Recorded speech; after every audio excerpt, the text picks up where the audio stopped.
Hi friends, welcome to another video. A well-educated patient lives longer and leads a better life. COVID-19 pandemic has forced patients to go for self-monitoring and teleconsultation. Some of the patients had a lot of queries on self-BP monitoring. Hence, I have made this exclusive video on self-BP monitoring, addressing some of the key issues like when and how to do self-BP monitoring. And in the end, I have also shared some tips on how to purchase a reliable BP monitor. Hope you will enjoy the learning and get benefited from it. The following points have been addressed scientifically in the video. Coming to the first question, who should buy a home BP monitor? Doctors across the globe recommend a home BP monitor for people who are already diagnosed with high blood pressure and are on treatment for the same, and also for people who are suspected to have high blood pressure with borderline readings in the clinic. People with heart disease may also benefit from BP machine because some of the drugs given to treat heart disease have influence on blood pressure. More than half of diabetes patients eventually become hypertensive. Middle-aged people with family history of high blood pressure are also at risk of getting hypertension in future life. People in the first two categories are highly likely to get benefited from a home BP monitor, while people in the lower two categories may benefit from it. Coming to the most important question, why should you buy home BP monitor? You will be surprised to know some of the medical facts that home BP readings are more accurate, correlate better with future complications than with clinic BP recordings. In a recently conducted large Indian study, about 1 in 4 were found to have white coat hypertension. I know some of you are not familiar with this term, which is defined as a transient rise in blood pressure upon seeing doctor in some of the anxious people. This leads to overdiagnosis of high blood pressure and sometimes unnecessary medications. Another 18% were found to have masked hypertension, which is the opposite of white coat hypertension. In this masked hypertension, patients are deprived of treatment, predisposing them for complications of high blood pressure. Both these situations can be identified if someone has a home BP monitor. Doctor societies all over the world now recommend home BP monitoring because of the availability of reliable BP monitors. Reduced visits to clinic may be another advantage. You can increase the gap between your follow-ups by 1 to 3 months depending on your comorbidities, but only with the due permission of the treating doctor. Convenience and capability to check blood pressure anytime you want is also a notable advantage. Home BP monitor increases the possibility of successful teleconsultation because the patient can communicate the information regarding his blood pressure and pulse rate to the doctor from his home itself. Coming to another important question, when to measure blood pressure? Anytime you have complaints like headache, giddiness, or other related symptoms, you should check the blood pressure immediately. Apart from these emergencies, the elective reading should be in the morning between 6 and 9 o'clock, preferably within 1 hour of waking up, and in the evening between 6 and 9 o'clock, preferably before dinner. It is recommended to take these elective readings before taking BP medicines, after using washroom, and after taking rest for 5 minutes. Also, you should not have had coffee and tobacco in the last 30 minutes. Of course, in my opinion, you should never have tobacco. Ideally, you should not have had exercised in the last half an hour before these elective readings. How frequently one should be measuring the blood pressure? Initially, when the diagnosis is in doubt, like when you have borderline clinic readings, you should be taking measurements every day for at least 3 to 7 consecutive days. In such situations, you should be taking reading every day in two settings, one in the morning and in the evening, and in each sitting, you should be taking at least two readings with a gap of 1 minute. Though most BP medicines start acting immediately, their near complete effect comes by about 15 days. Repeated normal BP readings in the third week after initiating or changing BP medicines will ensure that they have been prescribed in the right doses. Once blood pressure is under control, monitoring it once in a month is sufficient for most people. In older population, when an abnormal heart rhythm is suspected, a doctor might ask some of them to monitor more frequently, like once in a week or once in 15 days for some time. Remember to take multiple readings a few days before your next scheduled visit so that you can show the readings to your doctor. Too frequent readings may affect your mental health. People who are not yet hypertensive but are likely to develop high blood pressure in future life, like the last category in this slide, may monitor their blood pressure once in 3 months. Coming to how to measure blood pressure. Which arm should be used to measure the blood pressure?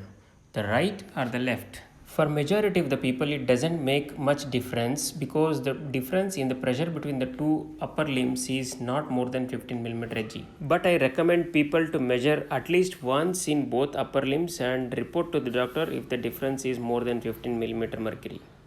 To facilitate comparing over time, patients are expected to consistently stick to one arm for BP readings. Doctors will usually identify the arm which has higher blood pressure, ER mark it, and use it repeatedly in future for measurements. This slide is mainly for some of the junior doctors who are watching this video, but interested patients may also understand and follow it. Coming to the actual procedure of measuring the blood pressure, before you sit on the chair, ensure that BP monitor, a diary and a pen or an electronic gadget to record the readings are ready on the table. Sit comfortably on the chair. Support both your hands by keeping them on the table. Keep both feet flat on the ground and don't cross the legs. Bare the upper arm. Encircle the cuff in such a way that the tube should be on the lower end of the cuff. It should also be on the anterior side and in the center. Fasten the cuff and position the cuff in such a way that it should be about 1 inch above the elbow line, and it should snugly fit as to allow only about 2 fingers, and then relax for about 5 minutes. The tube should be on the lower end of the cuff. It should not be in the upper end of the cuff as shown in this figure. This is a wrong method of measuring blood pressure. Take back rest, and once you are ready you can press the button. Once the machine starts recording, you should relax, breathe normally and should not move. And after 1 minute you should also go for second reading. Once the reading is complete, you may note down the values in a diary. If the difference between first and second reading is more than 10 mm, you should also go for third reading, in which case you will take the average of last 2 readings as the final blood pressure. If you are confused too much, just enter the last reading and wind it up. The other option maybe is to go for a premier machine which itself calculates the average of last 2 to 3 readings and gives you the final reading to enter. I prefer diary to enter the recordings rather than a single page chart because usually the diary lasts longer. You can also make a chart in the diary to track your readings using different symbols or different colors. One can also use the electronic gadgets and the dedicated apps to chart and track the blood pressure.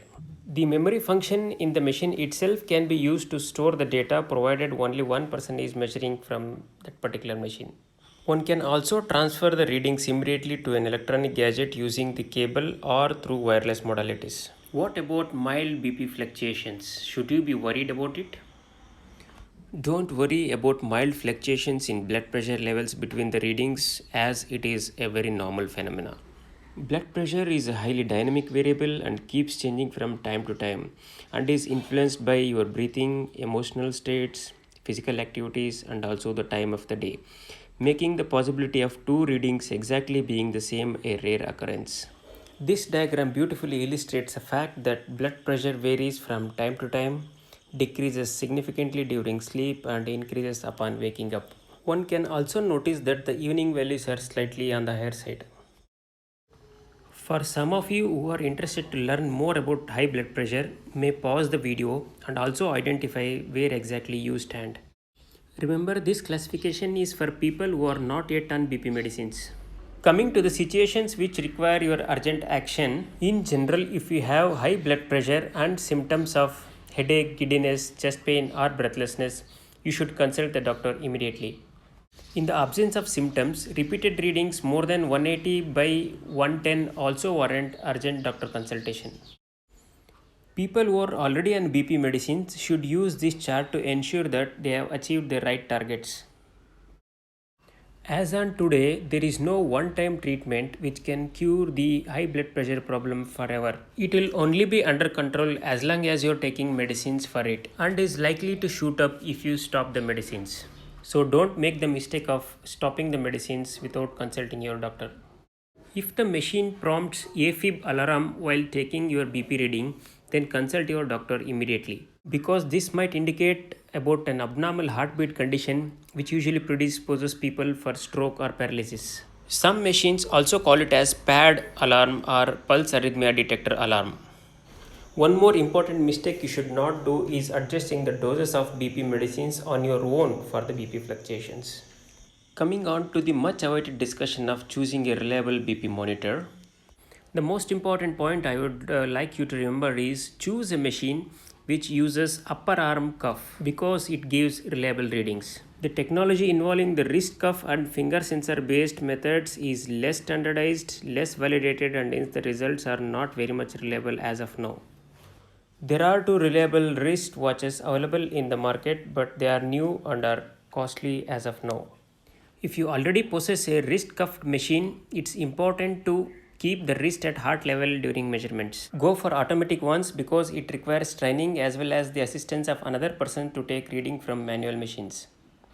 It's important to look whether these machines are clinically tested for accuracy by neutral bodies like various hypertensive societies. If tested, what is its rating?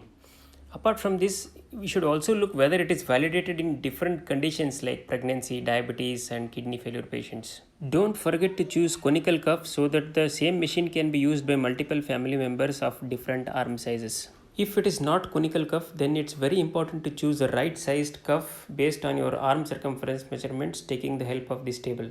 An easy and alternative way is to encircle the cuff selecting guide available with some of the doctors and most of the dealers around your arm to select the right sized cuff. Coming to the machines, Microlife, Circa Practo and Circa Premier satisfy most of the qualities. Microlife Circa Practo also fits into the budget of most Indians. You can also choose other models from other brands, but ensure that the particular model you are purchasing is clinically validated and tested. And the same has been written boldly on the machine. Longer warranty and additional features are available in the costlier models. When I recommend BP machines to patients in clinic, their first question is where to buy them. Links for some of the reliable BP monitors across different price ranges have been given in the description box. Those who wish to buy online may scroll below the video for description box. People in and around Belgavi may call on these numbers to buy reliable BP monitors. Some people tell they already possess a BP monitor at house but they don't know whether it is working normally or not. Of course, the best method is to get it calibrated at a service center, but unfortunately, such services may not be available at all places. These are some of the ways to check that your machine is not out of order. I would like all of you to concentrate on the last point, in which I clearly recommend you to take your BP machine at least once a year to doctor's clinic so that you cross check your BP machine's reading with that of the doctor's reading. Giving complete education about the disease is a vital part of doctor's treatment. Unfortunately, it's very difficult for most of the busy doctor to spend enough time educating every patient in the clinic. I realize that making videos is a very good alternative to overcome this limitation and successfully educate every patient in detail. Hence, I'll be making some more interesting videos on health related issues. Those of you who have liked this kind of education may subscribe the channel. Take care.